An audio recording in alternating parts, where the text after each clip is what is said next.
蓬佩奥抛出重磅炸弹，莫迪以及印度士兵慌了，发生了什么？局势要再一次大变？敬请关注本节目，了解详情。由于拉达克地区冬季的即将来临，导致印度现如今面临运输以及物资等种种困境，加上印度国内几百万确诊病例，莫迪可谓是一筹莫展。谁知这种情况下，美国不帮忙也就算了，还在近日向印度抛出一个重磅炸弹。根据最新消息显示，刚刚结束亚洲行程的美国国务卿蓬佩奥刚一回国就对外表示，印度人在北部边境看到了6万名中国士兵。在边境局势紧张之际，这一消息对于印度人来说等于是爆炸性新闻。倘若是真的，这也意味着一场军事冲突很可能会在短时间内发生。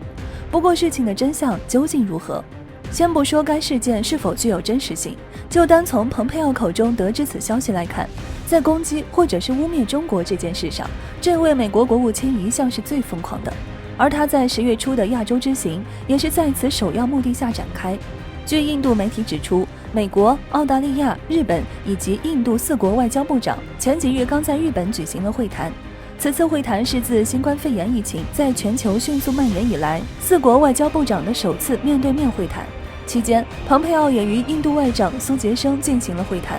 如果说不清楚双方在会谈期间大概的内容，那么蓬佩奥在回国的第一时间就卯足了劲对华展开新一轮攻击，就可以说明问题了。在这次节目中，蓬佩奥先是说出印度人在边境看到6万士兵，这句让人啧舌的话，又渲染危险地说，几十年来西方允许中方践踏我们，经常允许中方窃取我们的知识产权和相关的数百万个工作机会。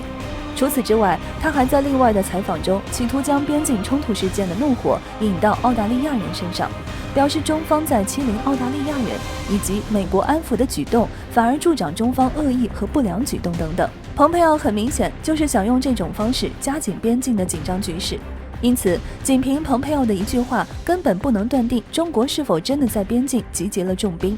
迄今为止，中方还未对此事做出回应。值得一提的是，这一次印度人倒是罕见的与美国唱反调。社交媒体上不少印度网友在讨论，有的说不可信，经过事实核查不是真的，还有人对此质疑，蓬佩奥是怎么知道的？莫迪都表示没有进入我们的边境。印度人也不完全傻，美国一直想进入边境事件都没有成功，如今整出这么一出，无疑又想离间双方的关系，趁机谋取利益。只是这种事情干得多了，现在连印度人都不信了。